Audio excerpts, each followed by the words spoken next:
Let's begin what's trending. With reactions trailing the submission by President Bola Ahmed Tinubu requesting the election tribunal to dismiss the petition seeking to nullify his election on the grounds that he did not secure 25% of lawful votes cast in the Federal Capital Territory. The president, in his final written address against the two petitions filed by the candidates of the Labour Party, Peter Obi, and his counterpart of the People's Democratic Party, Atiku Abubakar, warned that nullifying the February 25th elections on the grounds that he did not secure 25% of the lawful votes cast in the Federal Capital Territory could lead to absurdity, chaos, anarchy, and I disagree with that statement. I personally disagree with that statement, saying that if they nullify that election, that there will be anarchy in Nigeria. What we are already facing in this country, Nigeria, now, is more than that. Currently, Nigeria is in chaos. Nigeria is in a state of moto binyoho. Nigeria is in a state of okpa igbokpa. If I'm not missing words, Nigeria is in a state of emole idere idere. That is where we are now. What are you saying? Now, since when Tinubu enter power, now everything is scattered. Things were not even as bad as this. Since you entered power, now everything they upside down. And you are telling me, you they want the electoral tribunal. You are wanting them. A case when you sit there for court, when they see the talk as you want to be, you thought they want them already. See, if they nullify the election, there will be anarchy in the country. What are we not seeing? What in Nigeria they do now? Are we celebrating? There is war. Unsobu, problem upon problem. That is what we are facing in this country. That is what we are facing. Now because you know they watch news. You know they watch news. If they show you as it they happen for Nigeria, una for don't pack. More talk about the East. Make we talk about the East. Today I see video when 4 soldiers, people when they sign to protect us, we not going to kill them. People when they sign say, okay, we want to protect the lives and properties of the citizens of the country. Now the citizens are not killing them. The citizens now they kill them now. You are telling me there will be chaos. There is already chaos. There is already chaos in the country as it stands now. So stop telling me. We already know that. Don't give me Baba Blue redeem again. Go check the news. Every day for East, they kill mama, they kill pikin, they kill husband, they kill wife. This one will say come to office. The other one will say don't come. Oh, the government will tell you to come, and the government cannot protect you. The oath they sworn, they can't even keep up with that oath again. They cannot keep up with the oath. Who tells? Look at the country. If you look at that Nigerian way, these non-governmental persons, non-governmental agencies, they are doing better. Anarchy, an alteration of the very intention of the legislature. Tinubu also stated that the two petitions seeking the nullification of his victory are not familiar with the country's electoral laws. Rufai, I'm coming to you, but let me take Carlos' tweet, because this is actually the bone of contention, because as you recall, our sister publication This Day put out a tweet, with that statement, and it's garnered more than 2.5 million comments. Well, Carlo wrote, the president of the largest economy in Africa is telling foreign investors that if the courts, in a legal ruling in his own nation, remove him from office because he failed to meet the conditions set by his nation to become president, there will be anarchy and chaos. In essence, if he is allowed to break the law and remain in office in contravention of the legal rules of his nation against the oath of office he took, there will be no chaos and anarchy. Over to you, Rufai. I'll take. People became lawyers on Twitter yesterday, giving their own different interpretation. Dr. Bati, I heard your interpretation this morning. Rufai. For me, it is the court, the Presidential Election Tribunal, that will rule on the interpretation of the 25%. Yes. Whatever they come out with, for or against, I don't think interpretation of the laws of the country will cause any anarchy. Absolutely not. Fanning the embers and everything. I know That statement was from the depositions of his lawyer, President Tinubu's lawyer, Wole Olanipekun, because they are having their final depositions in before they make a judgment on it. It is for him to make his case. You can say he was making his case while he was arguing, but it is the court that will rule, and whatever the court rule, there's not going to be anarchy. I've heard a lot of people argue and said, oh yes, the court's a court of public opinion and all of that. It reads the body and temperature of the nation. The law is the law. If it rules for or against, the law will reign supreme. It's not happened before, blah, blah, blah, blah, blah, blah, blah. Those are just conversations. Because it is still the courts that will rule. All we can call on the judiciary to do is to stand tall. Across board. Yes, opinions are divided for and against and all of that. But we need to be able to build a country where the rule of law will stand tall. Because we don't do it for ourselves. We also do it for the way other countries see us. And when they see we have a weak judiciary system, what happens is that investors will not want to come. So the judiciary should also know that they are not only ruling based on the law now, they are also ruling based on what will become the outlook of Nigeria. So they will be the one to determine this 25%. We've never had a time where we've tested it. People can only make other inferences, like, they've cited a part of the constitution that says, treat it as long as though it's this, it's that, and all of that. You can have all the legal jargons. But it is when the court rules, conjunctively or disjunctively, you can look at the narrative.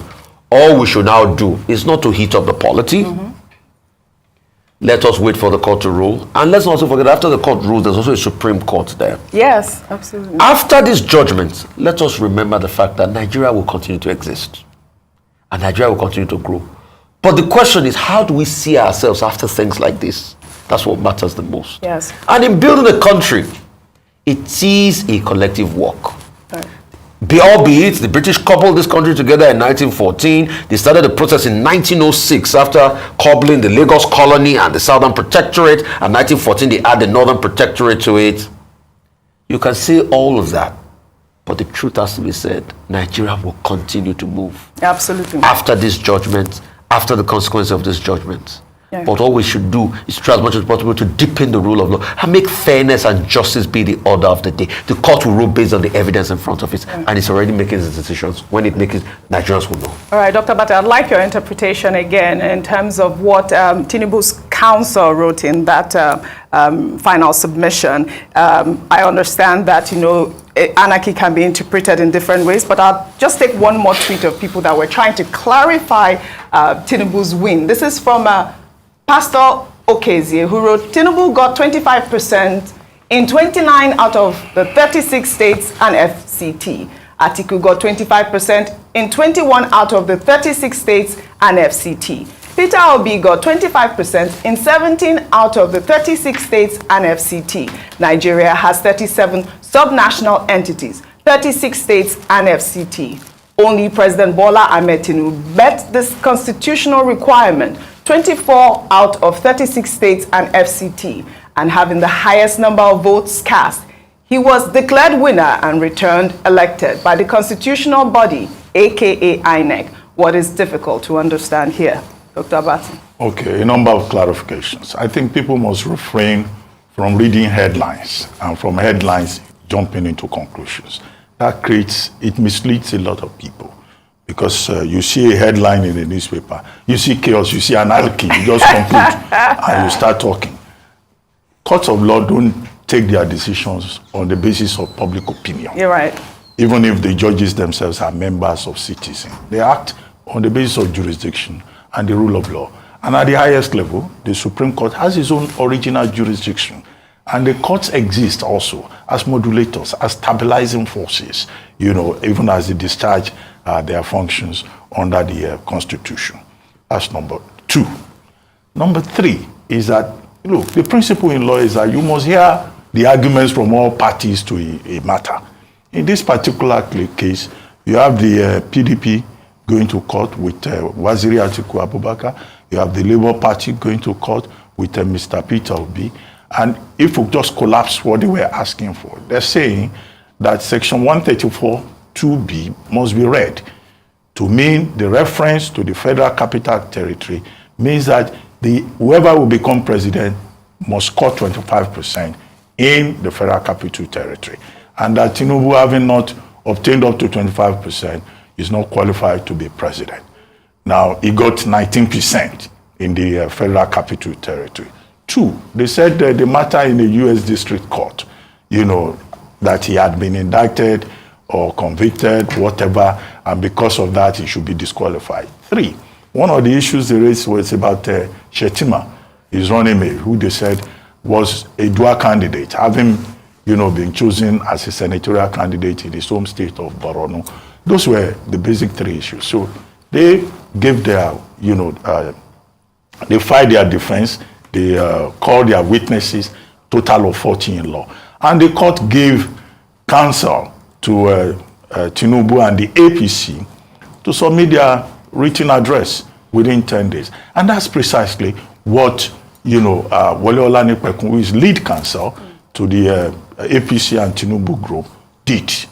And he just took all those issues raised by, the 2 major, the petitioners, one by one, and he debunked them. I tried to give a summary earlier on. He said, for example, section 1342B, cannot be read disjunctively, that it must be read conjunctively, because to do otherwise is to misinterpret and misrepresent the intention of the framers of the Constitution.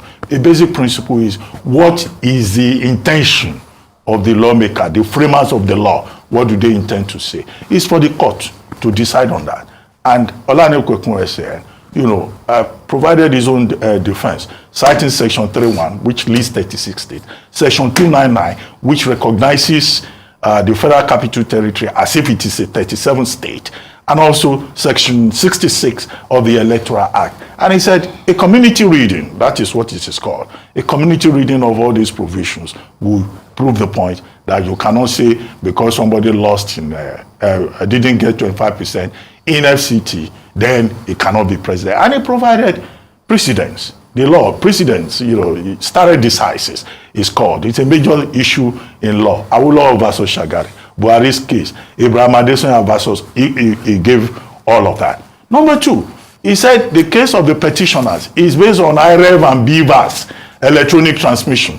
He said no, that can't stand, because in any case, the law, provides for manual transmission, and that you cannot say because of electronic transmission is an issue. Number 3, he says the case that they are referring to in the US, that the evidence that is provided is inadmissible because it's not, documented within our own jurisdiction here, and that in any case, nowhere in that ruling is the word fine used. So he took on all of these issues, and then concluded that the application, the petitions, amount to a crass abuse of court process, and that it should be dismissed, it should be disregarded, and that in any case he is confident that the job of the court, right, is to ensure peace, not to cause chaos, not to cause anarchy, and that given precedents that he has cited and all of that, it will amount to causing chaos and anarchy.